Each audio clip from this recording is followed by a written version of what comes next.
2022 मध्ये 1 लाखपेक्षा जास्त love जिहादच्या cases महाराष्ट्रामध्ये आल्या। भूखी मर जाऊंगी लेकिन बीफ नहीं खाऊंगी।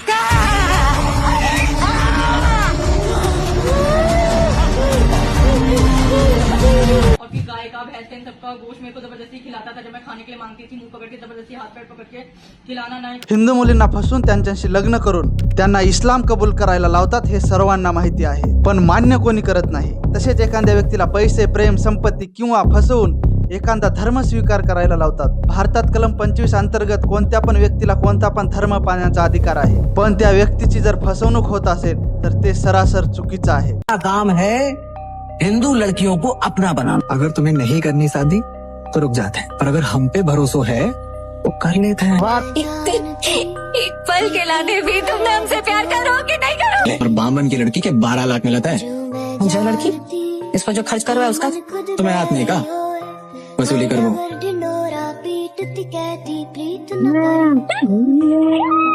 धर्माच्या नावाखाली फसवणूक नाही झाली पाहिजे म्हणून ओडिशा सारख्या राज्यामध्ये 1967 पासून तसेच मध्य प्रदेश, गुजरात, राजस्थान अशा बऱ्याच राज्यामध्ये धर्मांतरासाठी नियम केले गेले आहेत। फ्रीडम ऑफ रिलीजन अंतर्गत भारताच्या राष्ट्रपती द्रौपदी मुर्मू यांच्या सहमतीने महाराष्ट्रात देखील कायदा लागू करण्यात आलेला आहे। बळजबरी किंवा विवाहाच्या माध्यमातून फसवून जर धर्म बदलायला लावत आहेत तर हा एक गुन्हा मानण्यात येणार आहे। आता की केवळ बेकायदेशीर धर्मांतराच्या प्रयोजनासाठी केलेला कुठलाही विवाह न्यायालयाद्वारे शून्यवत व निरर्थक असल्याचे घोषित करण्यात येईल। एखाद्या व्यक्तीला जबरदस्ती त्याचं धर्मांतर केलेलं आहे अशा पद्धतीची तक्रार देण्याच्या संदर्भात व्यक्तीचे आई वडील, भाऊ बहीण अथवा अशा व्यक्तीशी रक्ताचे किंवा वैवाहिक किंवा दत्तक नाते असेल अशा कुठल्याही व्यक्तीला त्या ठिकाणी ती तक्रार देता येईल। याच्यामध्ये मग अपराध जर घडला असेल तर त्याच्या शिक्षा दिलेल्या आहेत, ज्याच्यामध्ये 7 वर्ष कारावास आणि 1 लाख रुपये दंड आहे। अज्ञान मनोविकल व्यक्ती असेल किंवा अनुसूचित जाती, अनुसूचित जमाती ची व्यक्ती असेल तर त्या केसमध्ये 7 वर्ष कारावास आणि 5 लाख रुपये दंड